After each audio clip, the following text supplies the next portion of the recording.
Welcome back, everybody.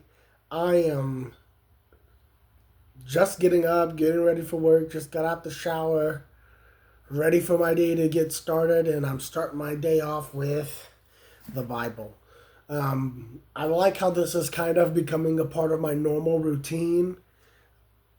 I've always wanted to take steps to get closer to God, and as I said in my previous videos, outside of this YouTube stuff being put publicly, it's a good way for me to hold myself accountable because I have video evidence of myself doing what I said I was going to do. But that's neither here nor there today. Neither here nor there today. We're going to be going into the book of Exodus. And we're going to be, I want to say I read that one yesterday, the Plague of Frogs. We're going to be going into book 9. No. I feel like I read book 9. Yeah. Now, I read the Plague of Frogs, Plague of Gnats, Plague of Flies, Plague of Livestock, Plague of Boils, Plague of Hail. I'm going into the Plague of Locusts. So, chapter 10 today. I need to redo the thumbnail for the previous one. So let's go ahead and get started. So the plague of locusts. Then the Lord said to Moses, "Go to Pharaoh, for I have hardened his heart."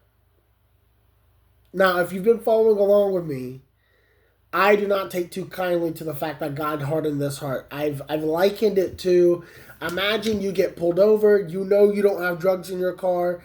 The police officer says, "Hey, I think there's drugs in your car." You're saying, "Go ahead and look." He plants drugs, and he's like, "Haha, we found the drugs. Now I get to arrest you." That's the same thing that God's doing to Pharaoh. Pharaoh may have already had a hardened heart, but God's just like, "Nah, let me go ahead and add to that. So when you ask him to let my people go, he won't let my people go. There, I can penalize them for it, not letting my people go."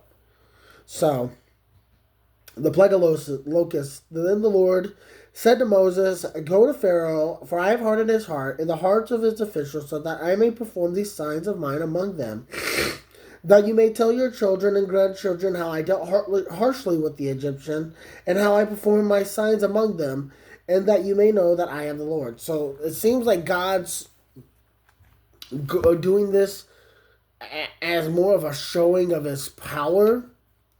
But I guess so. Carry on. So Moses and Aaron went to Pharaoh and said to him, "This is what the Lord said, the God of the Hebrews. How long will you refuse to humble yourself before me? Let my people go so that they may worship me. If you refuse to let them go, I will bring locusts into your country tomorrow.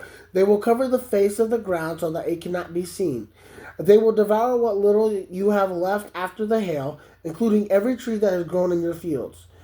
And they will fill your house and those of all your officials and all Egyptians, something neither your parents nor your ancestors have ever seen from the day they settled in this land till now." Then Moses turned and left Pharaoh. Pharaoh's officials said to him, "How long will this man be a snare to us? Let the people go so that they may worship the Lord their God. Do you not yet realize that Egypt is ruined?"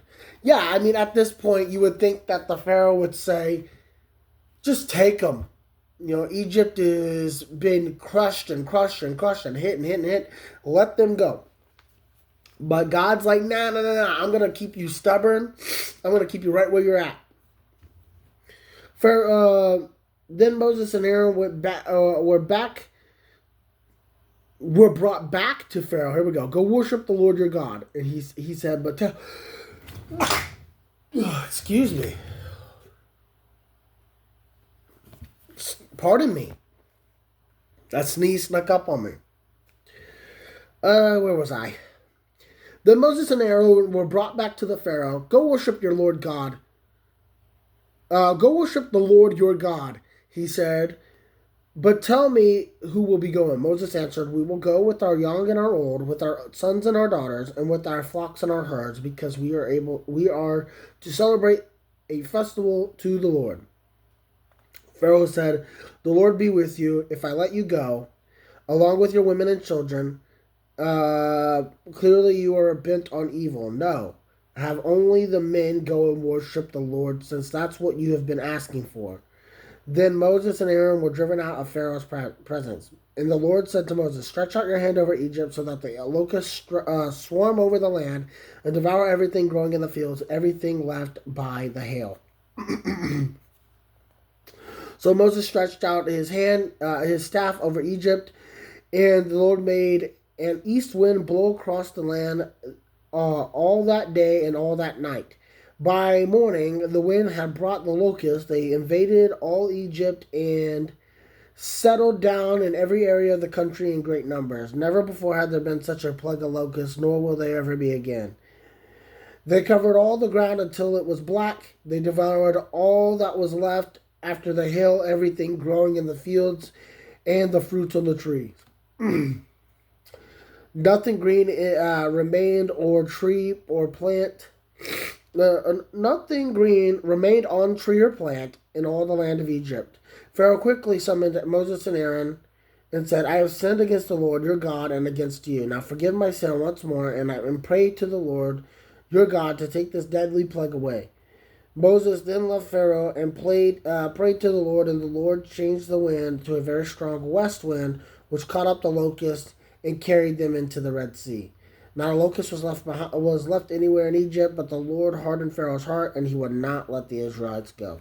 So, we're back to God saying, "I'm going to keep tearing you up. I'm not going to let them leave just so I can harass you."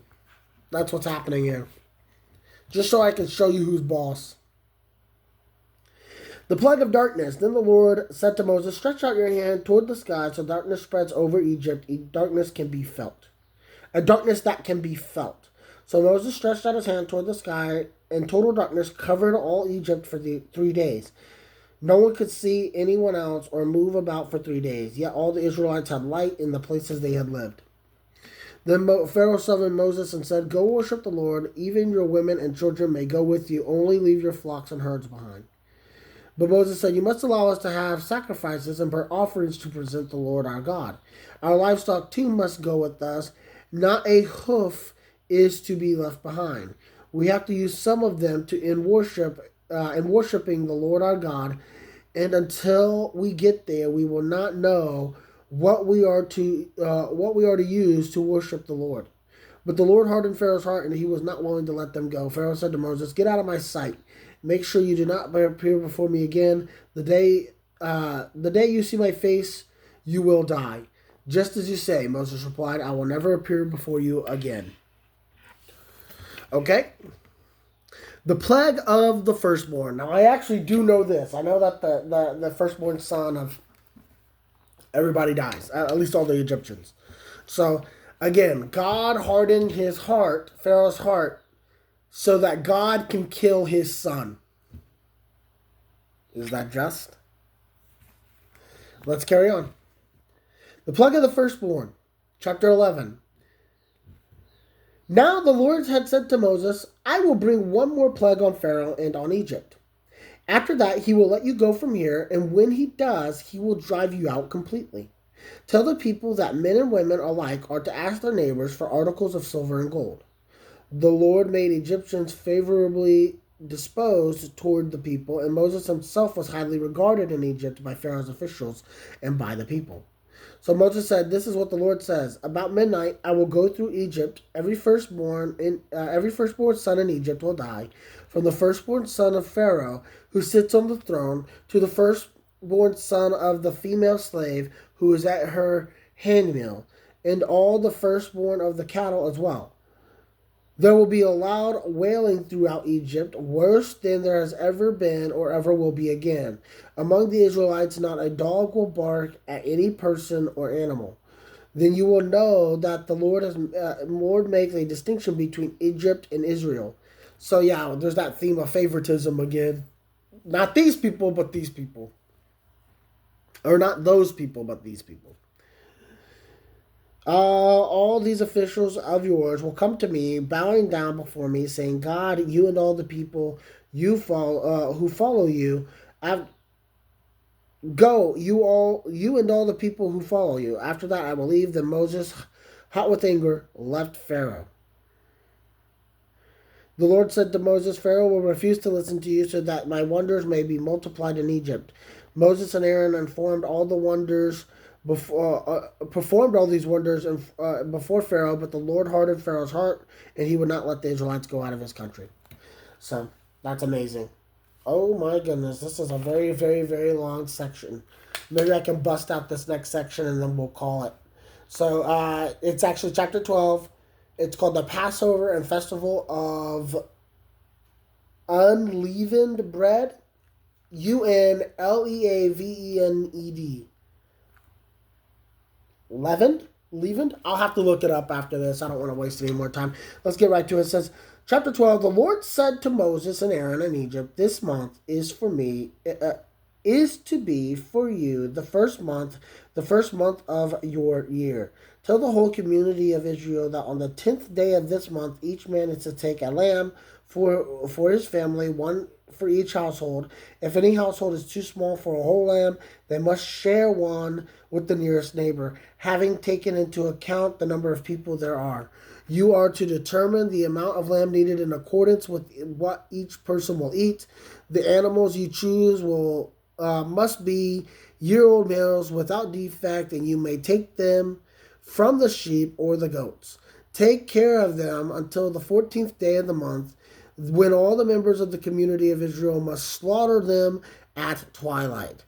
Then they are to take some of the blood and put it on the sides and tops of the door frames of the house where they eat the lambs.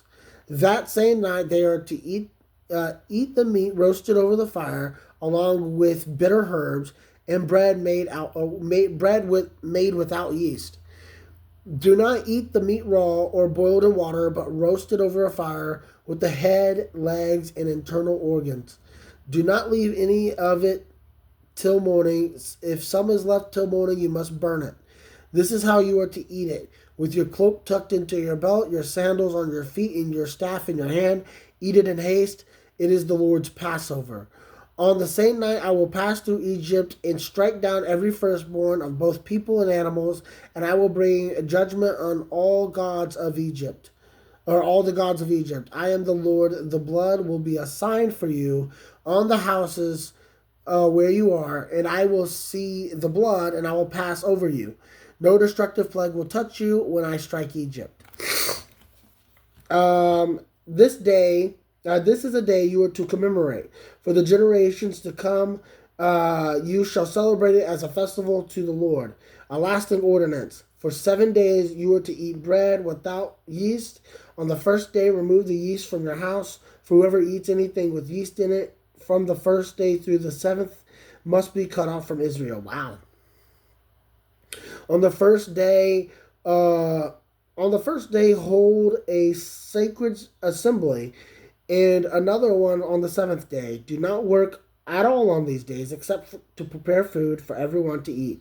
That is all you may do. Celebrate the festival of unleavened bread, because it was on this very day that I brought your divisions out of Egypt. Celebrate this day as a lasting ordinance for the generations to come. In the first month you are to eat bread made without yeast, from the evening of the 14th day until the evening of the 21st day. For 7 days no yeast is to be found in your houses, and anyone, whether foreigner or native born, who eats anything with yeast in it must be cut off from the community of Israel. So they're saying that over and over again at this point. This is the second time that it has said this, essentially the same thing, but again with a little bit more conjecture, a little bit more text. Eat nothing made with yeast. Wherever you live, you must eat unleavened bread. Then Moses summoned all the elders of Israel and said to them, "Go at once and select the animals for your families and slaughter the Passover lamb. Take a bunch of hyssop, HYSSOP, hyssop or hyssop. I'll have to look it up. Dip it in the blood in the basin and put some of the blood on the top and both sides of the door frame. None of you shall go out of the door of your house until morning. When the Lord goes through the land to strike down the Egyptians, he will see the blood on top of the on the top and sides of the doorframe, and will pass over that doorway. He will not permit any. He will not permit the destroyer to enter your house and strike you down. Obey these instructions as a lasting ordinance for you and your descendants. When you enter the land that the Lord will give you, as he promised, observe this ceremony.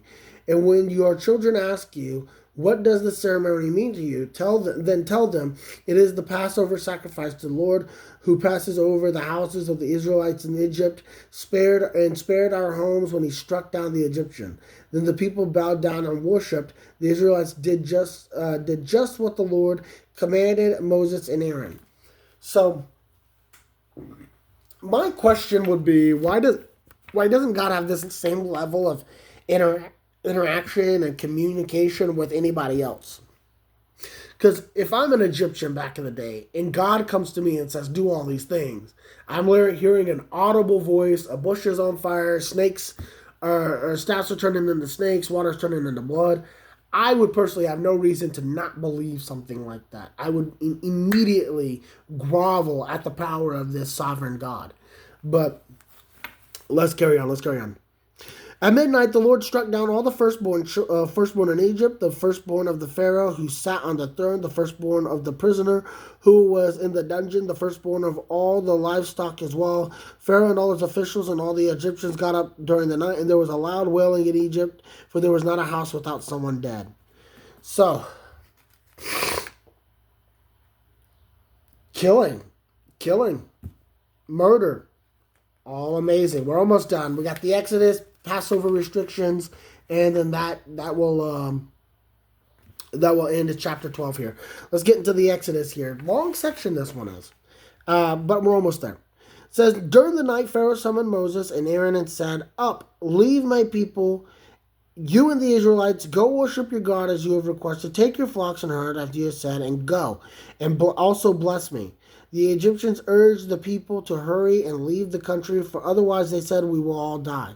So the people took their dough before the yeast was added and carried it on their shoulders and in kneading troughs wrapped in clothing.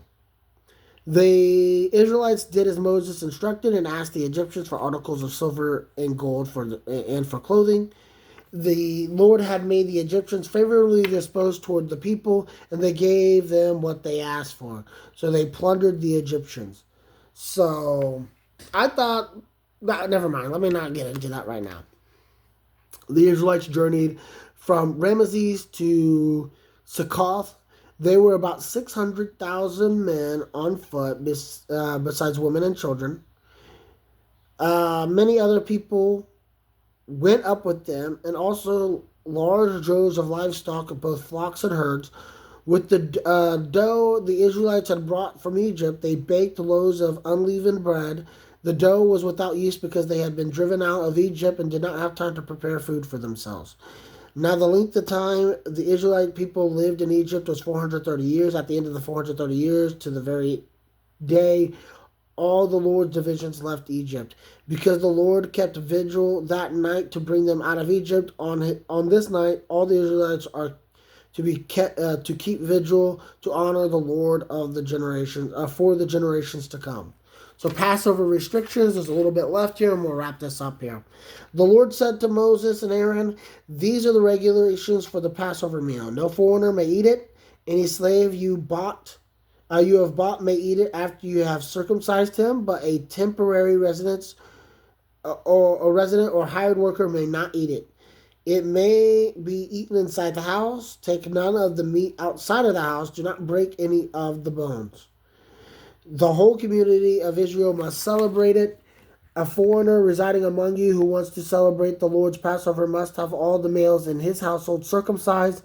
Then he may take part like one born in the land. No uncircumcised male may eat it. The same law applies to applies to both native born and to the foreigner residing among you. The Israelites did just what the Lord had commanded Moses and Aaron.